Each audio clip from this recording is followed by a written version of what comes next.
সেজদায় আমরা যত ছোট হই এর চেয়ে ছোট আর হওয়া যায় না। সেজদায় আমরা যতটা বিনয়ী হই একটা মানুষ এর চেয়ে বিনয়ী আর হতে পারে না। এই তো নামাজ শুরু করলাম, আল্লাহু আকবার, এরপর রুকুতে জাস্ট বো ডাউন আর হেড, মাথা একটু ঝুঁকালাম, আর সেজদায় একেবারে মাথাটারে মাটিতে মিলিয়ে দিলাম। তার মানে আমি চলে গেলাম আসফালে। আসফাল মানে সবচেয়ে নিচে, আর সবচেয়ে নিচে যে আমি ঘোষণা দিলাম সুবহানা রাব্বিয়াল, মানে হে রব, আপনার প্রশংসা, আপনার পবিত্রতা, আপনি আলা। আল্লাহ, আমি আর নিজেকে এর চেয়ে তুচ্ছ করতে জানি না, এর চেয়ে ছোট আর করতে পারি না। আমি আমার নিজেকে উজাড় করে দিলাম, সবচেয়ে ছোট, তুচ্ছ, নগণ্য করে আপনার সামনে উপস্থাপন করে আমি ঘোষণা দিচ্ছি সুবহানা রাব্বিয়াল আলা। পবিত্রতা সেই রবের যিনি আলা, সর্বোচ্চে। সুবহানাল্লাহ পড়ে।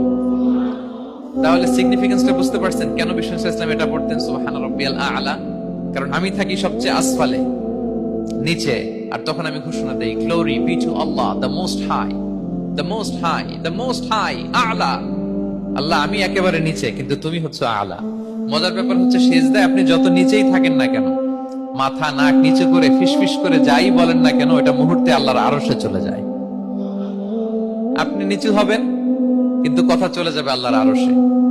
এজন্য বিষ্ণু ইসলাম বলতেন মান তাওয়াদা তারাফা, যে নিচু হয় আল্লাহ তারে টেনে উপরে উঠায়। আপনি সেজদা দেওয়া মানে কি? নিচু হওয়া, ছোট হওয়া।